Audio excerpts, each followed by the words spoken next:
And, you know, one of the things that also struck me, and this is one of those sort of how Washington really works kind of stories here, is the way he exposed that pipeline between anonymous sources within intelligence agencies and sympathetic people in the press to get out stories that people within the government who don't necessarily like who the president is or have their own agenda want to get out there.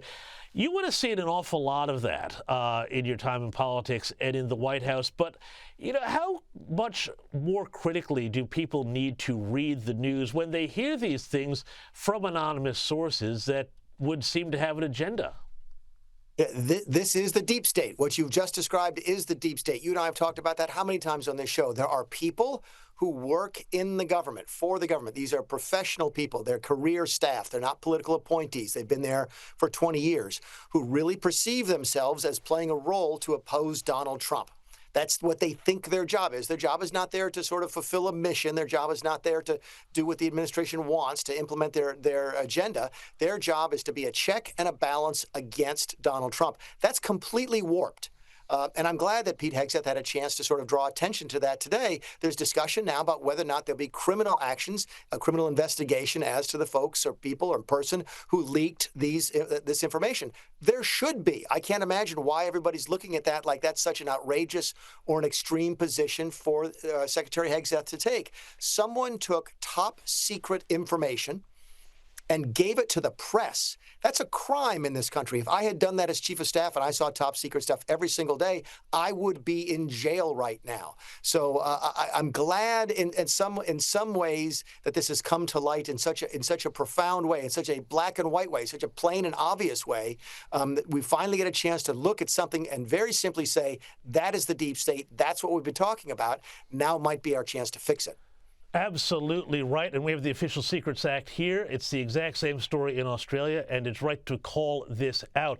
I want to move now back to sort of the politics within the continental 48 states, or 50 states of the United States here with Zohrab Kwame Mamdani's win in New York City. I'm absolutely fascinated by this, Mick, and I feel like this is a bit of a wake-up call about what is happening in the U.S. and with the Democrat Party.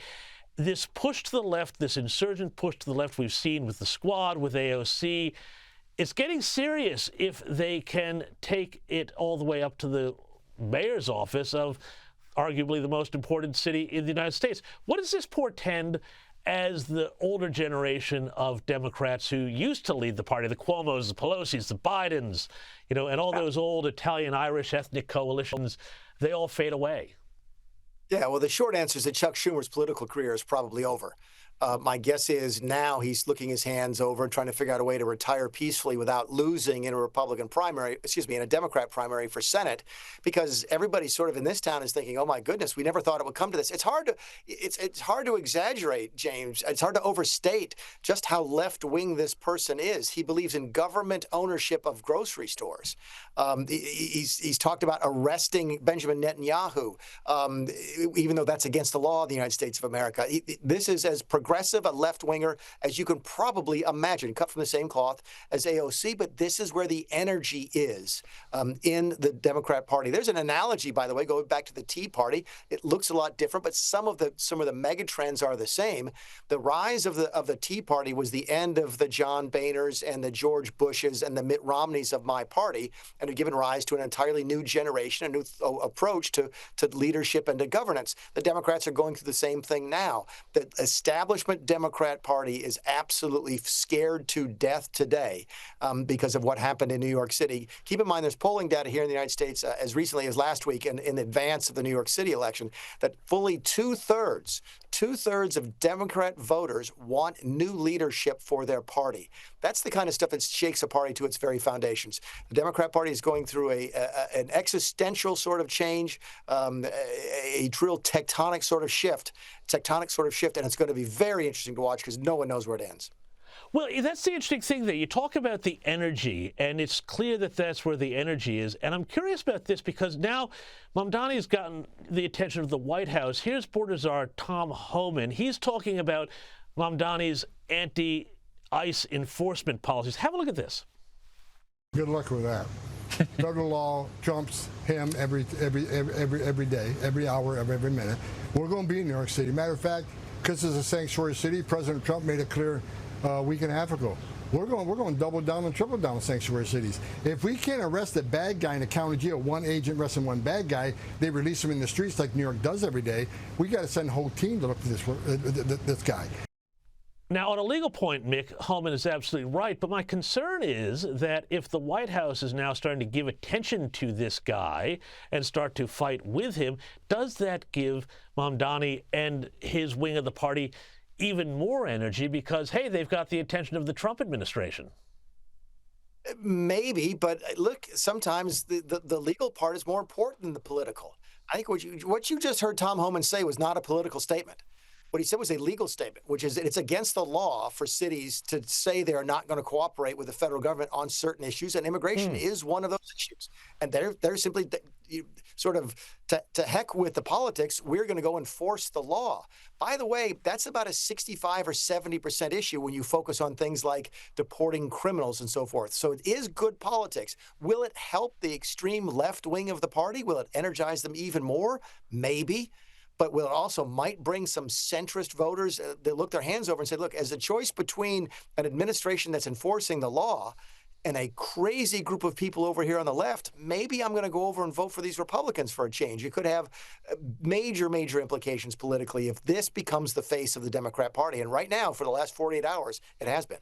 Absolutely fascinating. Hey, speaking of crazy ideas, I want to talk to you about this big, beautiful Bill Act here, and particularly something that people probably aren't cued into, the fact that there's somebody called the Senate parliamentarian who's an unelected official, but apparently has made all sorts of rulings about what the bill can and cannot do, including restricting benefits to illegal migrants and, restricting funds to go to puberty blockers for transgender teens and all of that sort of things.